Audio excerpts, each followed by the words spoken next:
Hi, everyone. Welcome back to another Summer Rewind episode in our second annual Summer Rewind series. This week, we are talking with Gina Morton. And Gina shared one of those stories that, oh, the story makes you laugh and it makes you cry. And sometimes those tears are sad tears, but mostly they're happy tears. Because the story she shares doesn't have the ending that every mother would like to have. But what it does have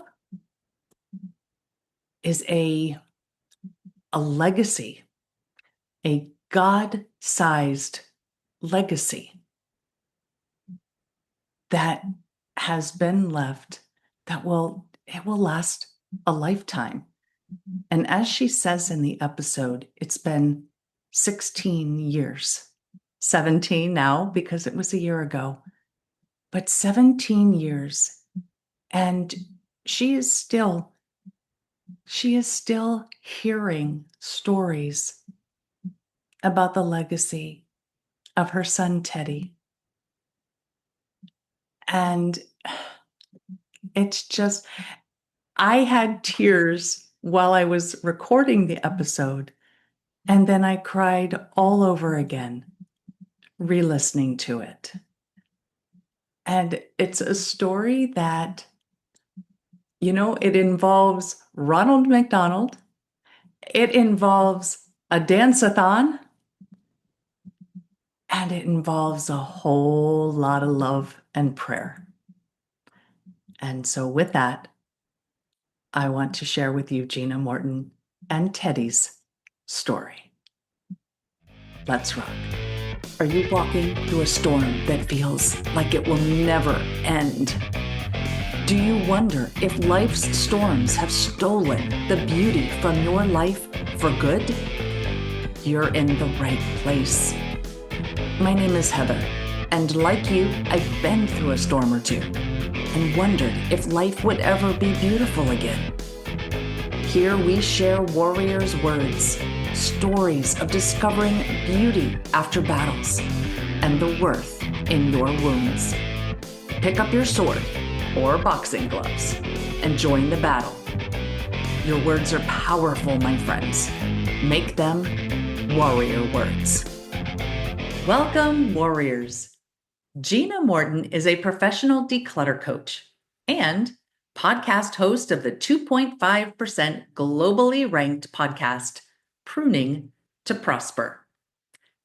It is Gina's desire to help Catholic moms run their homes smoothly so they have more space to hear and do what God is calling them to do. She helps women prune away the earthly barriers to prosper into the women God is calling them to be. Gina is a Catholic wife and mom of 4 living children and 1 deceased child. She is a Scouts BSA Scoutmaster in a female troop, philanthropist, and cheerleader to all. She and her family reside in the Lehigh Valley of Pennsylvania. Now, grab a tissue and join Gina and me as we talk about how important it is to be open to God's will when walking through storms. Let's rock. Well, hi, Gina. Welcome to the Warrior Words podcast. Hi, Heather. Thanks for having me. I appreciate your time, and I'm so glad we get to sit down and chat. So you and I were talking a little bit before I hit record, and we were talking about your pregnancy. And back in 2008, when you found out you were pregnant. So can you share a little bit about your pregnancy journey with us? Yeah. So I was married for quite a few years at the time. We got married in 2003, and we had our first son. His name is Charlie. We had him in 2006, and I always babysat boys. So I really wanted to be a boy mom. 2 boys was always my dream.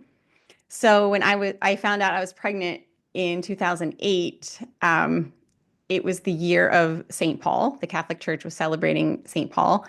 And I remember just being in my backyard and I was gardening and I thought, God, if you give me a son, I will name him Paul. And that was just my little prayer in the backyard. And fast forward to December of 2008, he came in the third week of Advent. So it was the week of the Gaudete Sunday.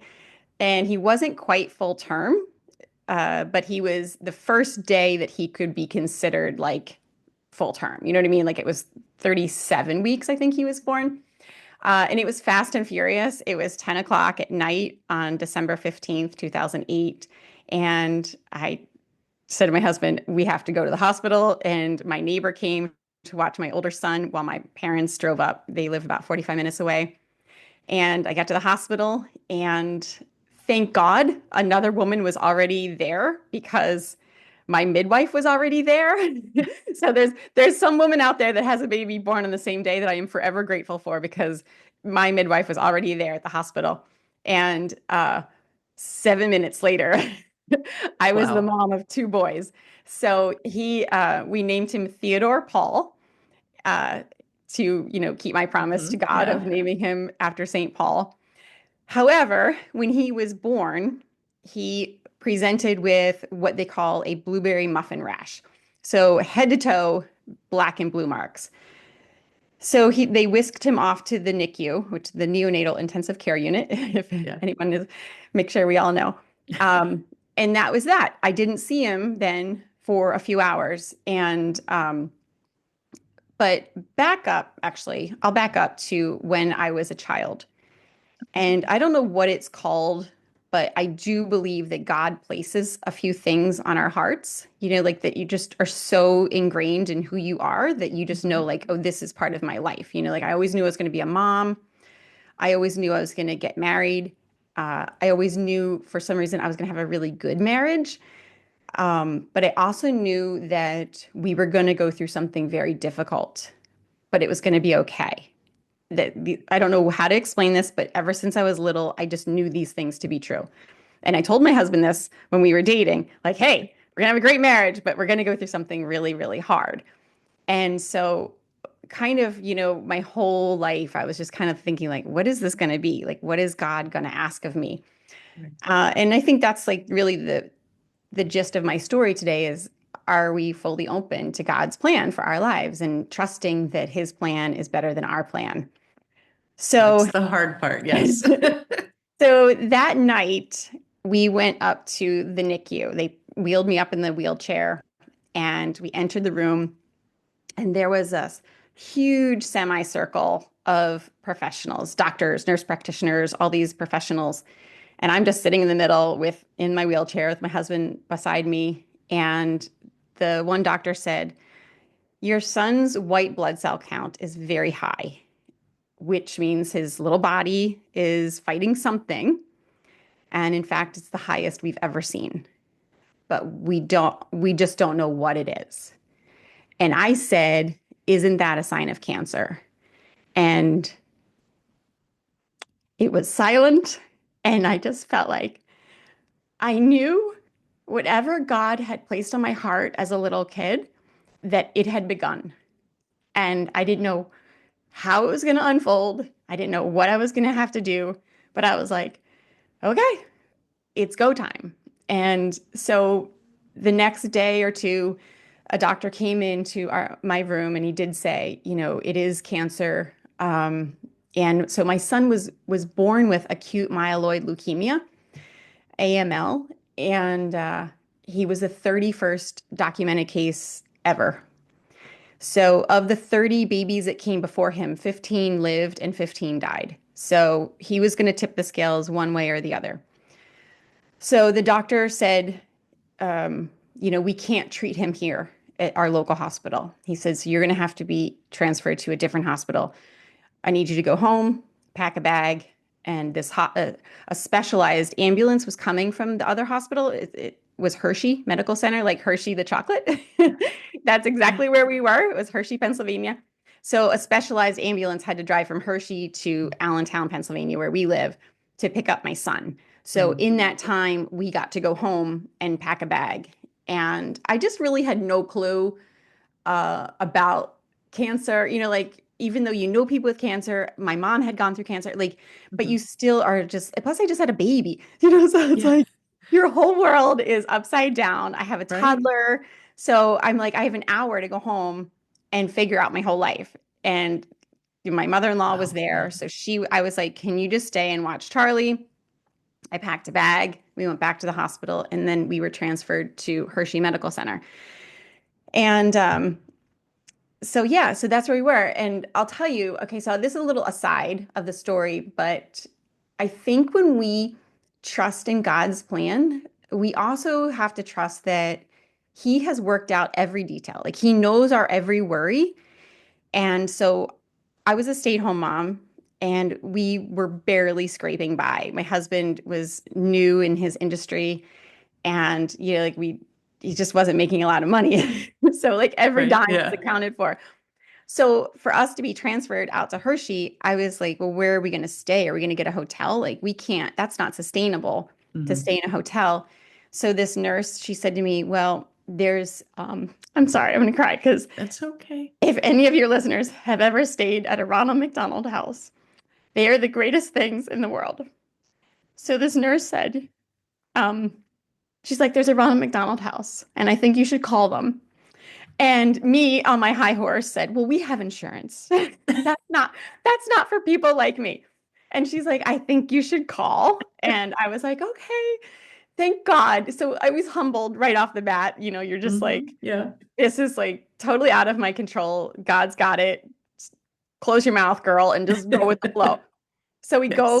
Yes.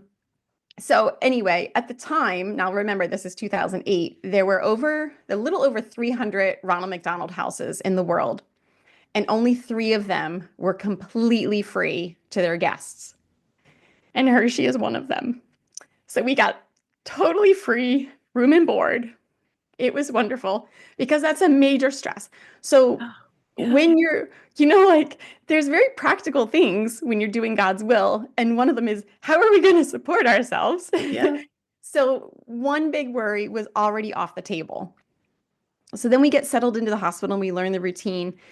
And if you have any Penn State alumni listening to your podcast, My sister is a Penn Stater. Yes. you're kidding. No, no, she is. So, okay, so I don't know if your sister knows about Thon, but it's a dance marathon that Penn State puts on, and all the money raised during this 3-day weekend and throughout the year, they do other fundraisers. All that money raised goes to families with children undergoing cancer treatment at Hershey Medical Center. So everything my son would go through financially was covered until he was 18 years old. So Wow. we would we would escape from this with zero debt. And I always have to give a caveat. My insurance was great. They did cover everything. But had they not, we had this safety net of Yeah. it's called the Four Diamonds Fund. So we were exposed to this philanthropic endeavor. It's the largest student-run philanthropic endeavor in the world is Penn State. So it is incredible. And we got a front row seat to how it's all done. We've spoken at Thon. So it's incredible. That's just to plant the little seed for the end of the story that's coming later. So we got to witness Right. all this, right? So, Teddy, was very sick, obviously, Right. and they told us when he was first um, admitted to the hospital. They said, leukemia, cancer, it's its own beast, and most likely there'll be 2 reasons that he doesn't survive. The one is that he simply doesn't respond to the chemotherapy, and 2, he catches a cold. So Wow. I mean, we had a lot of miracles, a lot of wonderful things happen. But long story short, 4 months later, he caught a cold. So actually, it was 3 months. It was March like 17th. He caught a cold, and he did get to come home to our house in Allentown 2 different times. So I got to have a little bit of normalcy with having my 2 boys at home. It was crazy, and hectic, but we survived. And but in the end, it wasn't God's will that he beat the cancer. So we came back to Allentown and we thought, okay, God, what do you want us to do with this? And so my husband, we were so touched by the Ronald McDonald House that we thought, okay, we're going to go back to Allentown and this is going to be our cause. We're going to build a Ronald McDonald House. That was not possible. The doors were closed for that. So plan B, if we can't have a Ronald McDonald House, let's do a children's hospital. So my husband reached out to our local hospital where Teddy was born, and he said, if you're ever considering building a children's hospital, please include my wife and I in those plans. So a few years later, we got the call and they said, we want to build a children's hospital. So, and it's not that we it's not that we funded this thing ourselves. Don't get that impression. But we got to be a big part of it, and we do support it financially. But yeah, so we now have a children's hospital here in the Lehigh Valley, and the thought was because we want quality care close to home. Because if you've ever talked to any parents that have a sick child, it's not really the sick child that is the big stress. Yes, it's very stressful. Yes. But oftentimes it's the healthy children that are kind of shuffled through, the siblings that are just kind of lost in the mix. That is the huge stress. You know, like my sister pretty much took my older toddler and he lived with her for a bit. He lived with me in the Ronald McDonald House. You know, like it was just, he was really my worry, was my toddler. And the days before Teddy died, I just made a decision because I thought my son was really struggling, my toddler son. And I said, you know what? He's just going to be in the hospital room with me. And by this time, Teddy was in the PICU and there was no room. It was so much equipment in that room that there really wasn't anywhere for my son, my toddler son, to take a nap. So I said to him, he turned 3 in March. And so I said to him, I said, Charlie, I said, if you want to be with mommy, you're going to have to learn to take a nap on my lap. So that very first day he did. I held him on my lap and he took a nap and I thought, okay, this is our new normal. And, you know, at that point, Teddy was intubated. So he really didn't, I didn't get to hold him anymore. He was completely sedated. So I just thought, well, my priority has to shift to my toddler. And so if he can only hang out in the hospital for a couple of hours, that's what we're going to do. But God knew all this. And he gave me the perfect first child. Like, my Charlie is what they would call a trick baby, or what is that phrase where people like you get like a really good first kid and then you and you think, oh, I got this, like I'll have a couple more kids. So he was really like the perfect kid. Like I can't imagine living in a hospital room with any of my other kids that I've had since. But so yeah, so that's what happened. So the day before Teddy did die, my son Charlie was with me, my dad was with me, and Teddy looked pretty good. His numbers looked really good. And we thought maybe he'll come off of the oxygen, but it just was not God's will. So that night I called my husband and I said, I think you should come, because remember, my husband is trying to work and provide for our family. So he was kind of commuting as best he could. Right. So we're about an hour and 15 minutes from Hershey Medical Center. So my poor husband was commuting. But that particular day he had stayed. If Teddy was doing well, my husband would try to stay in Allentown. So I called my husband. I said, I think you better come. It's not looking good. And so sure enough, that, April 21st, God called him home. And of course, it's devastating, but the blessings and the miracles that have come from that child are just incredible. And St. Paul was known for his conversion. And I remember being in the hospital right after I had Teddy and thinking, I don't know why I got this kid, but he's going to change hearts. Like, who can't pray for a little boy born at Christmas time with cancer named Teddy? So when I say people came out and prayed for this child, people that haven't prayed in years. My husband and I were asked to be godparents to 2 little girls that came into the faith. I I have God, not godchildren, but confirmation sponsors. Like, I think when people witness faith that they can't fathom, it brings them to Christ. And if that's what we had to go through and what Teddy had to go to through to bring people to Christ, then I would do it all over again because it was It's beautiful. just amazing. That is beautiful. I do like to ask about beauty Okay. in all of in my episodes here, and that I don't need to ask because that right there's nothing more beautiful than someone coming to know Christ and somebody deepening their faith or bringing their faith back if Mhm. they've strayed, and it's just beautiful. Oh, it is. It is. And like, I really, I mean, it's hard to follow God's will. I Yeah. don't always in every area of my life follow his No. will, but I got to have something to work on. So, but I think like you just have to trust that your every worry and your every concern, God knows it. And so really like there's nothing to worry about ever. Like it's going to be okay. And one of my secrets is I pray the rosary. And I remember praying the rosary in the hospital. And I would always say, you get the nurse you need on the day you need her. And sometimes I would get a nurse that would pray the rosary with me. Sometimes I would get a nurse that would just quietly go about because Teddy was always in a private room Mhm. because we looked like COVID before we ever knew what COVID was. Yeah. When he was in the NICU, my husband and I had to scrub up and down. Like our hands were bleeding by day two because you had to scrub all the way up to your elbows. You had to go under each fingernail, hairnet, Mhm. face mask, complete scrubs, including over the shoes, everything. So to get in and out of the NICU was this major ordeal.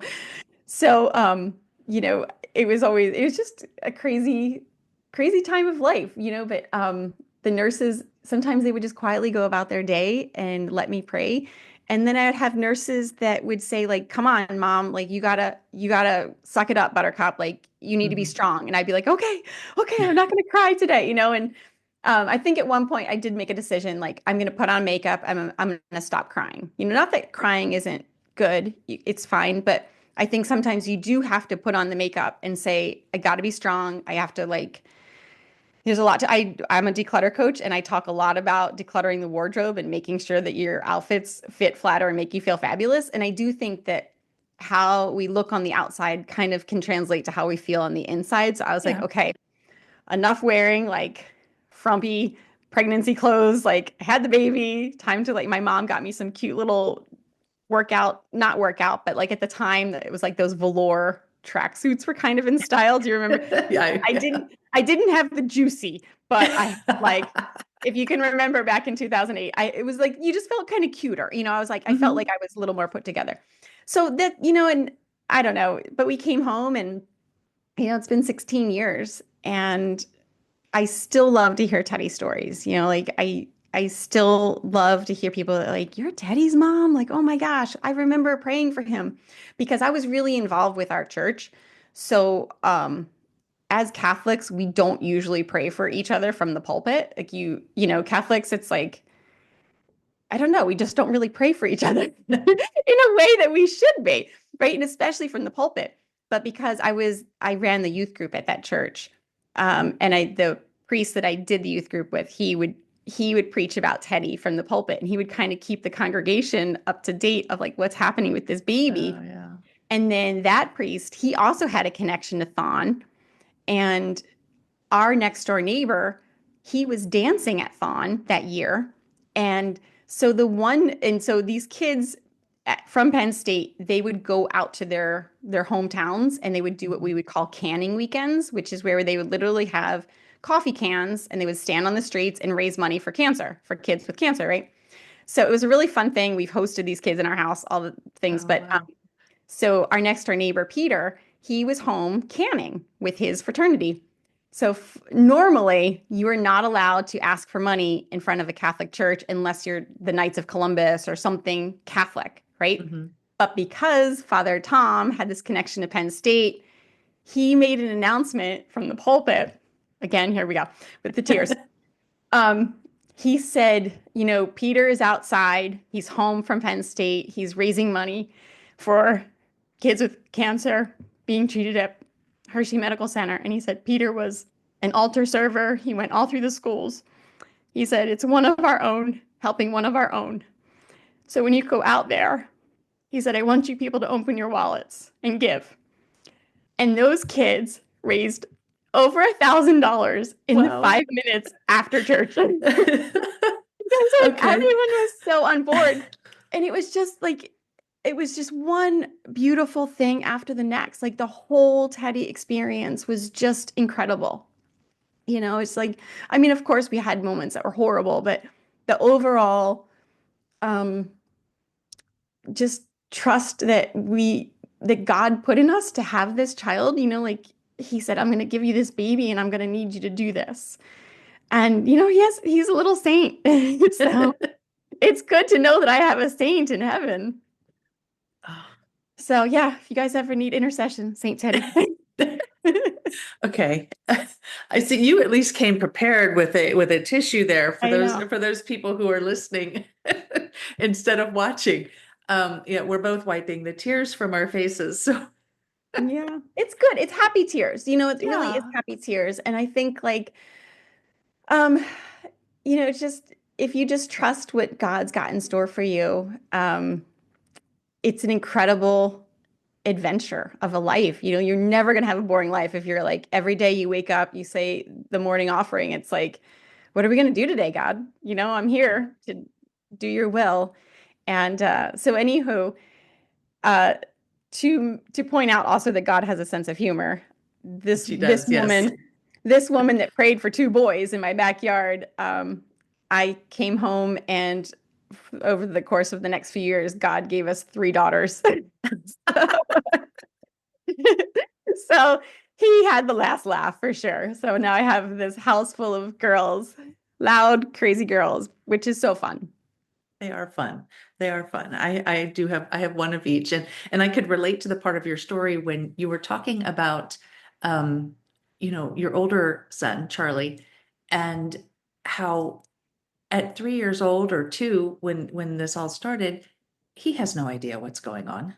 And and yet he had to get dragged from this to that and changing locations. And I just remembered when my son was diagnosed with autism and my daughter had to come to all the appointments and all the things. And so, yeah, I could really relate to that. Mhm.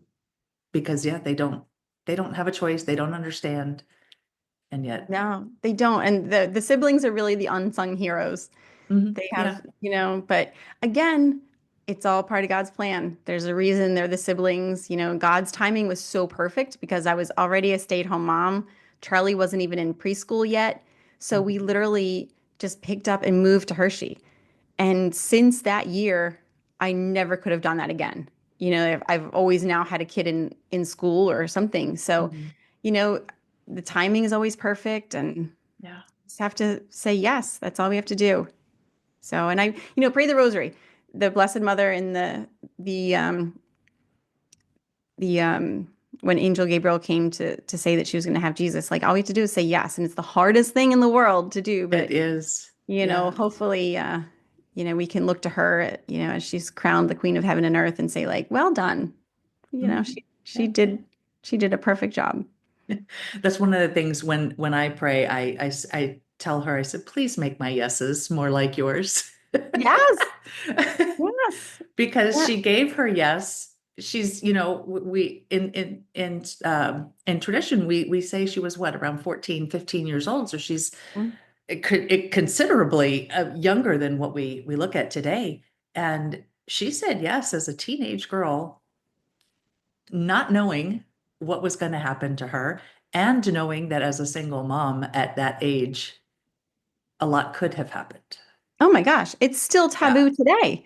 Yeah. It's 2025 and it's still like if your 14-year-old daughter gets pregnant, it's not happy news. No. So No. she So really was so brave in yeah. in her yes. I don't think she gets a lot of we picture her, I think, as this like sweet, perfect little mom, but she was probably a warrior, like Hmm. she had to flee with her child to Yeah. Egypt. Like, I mean, she's no joke.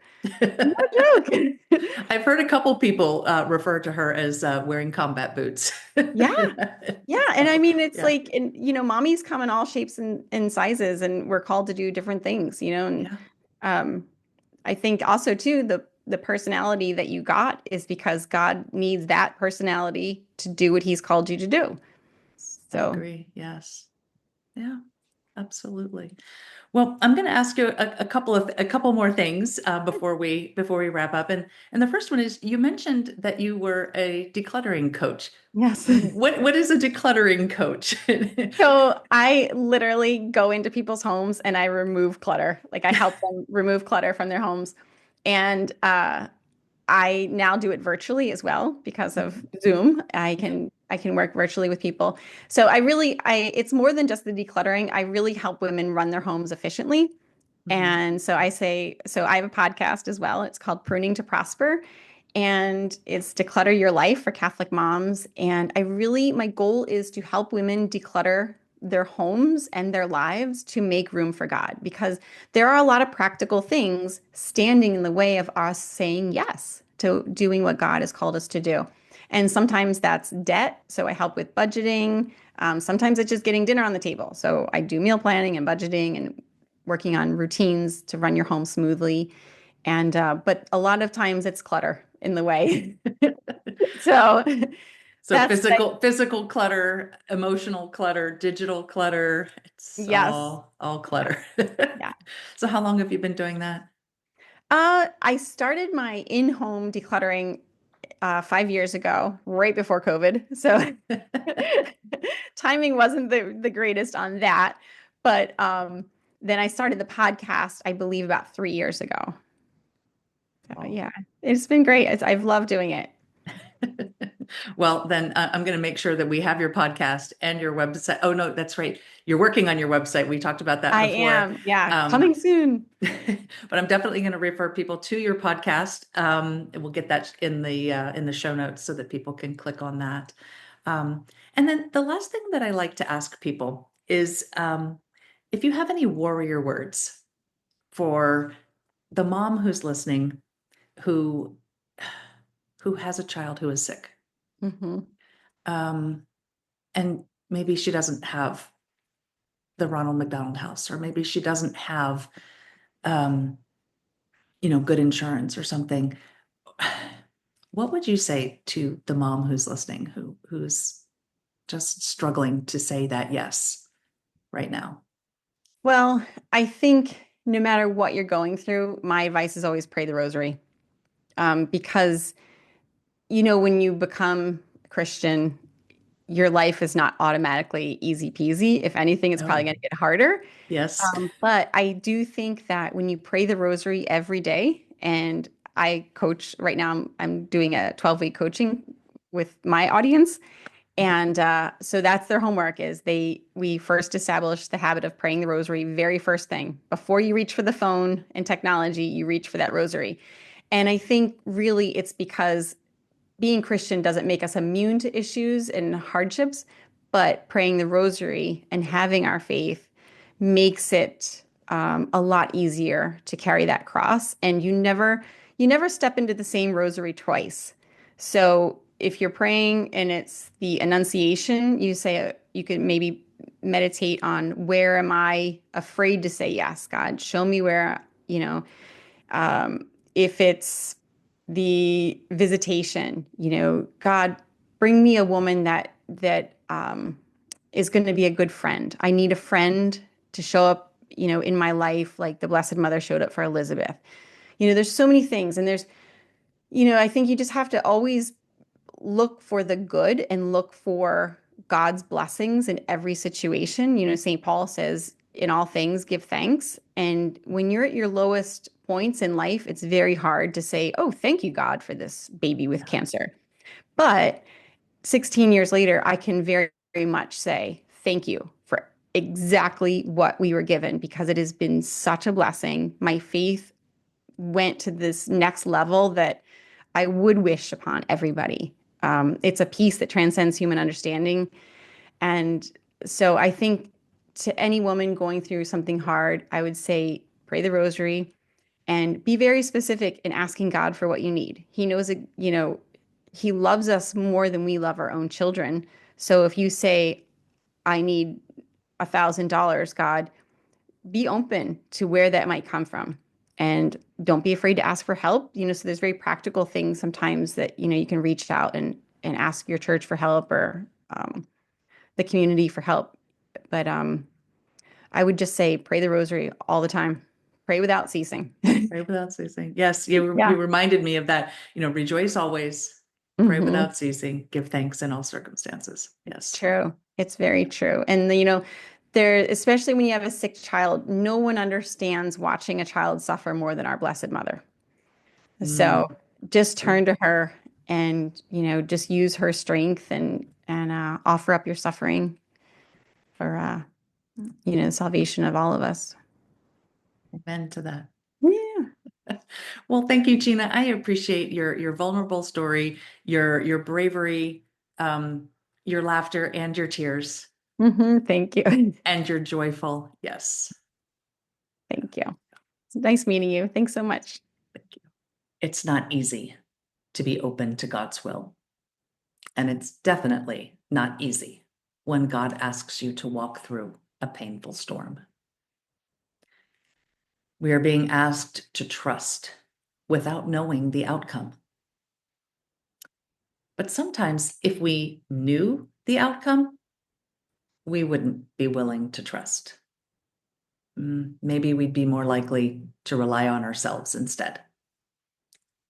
But honestly, we don't know the outcome there either. So, what makes us think that our way is better than God's?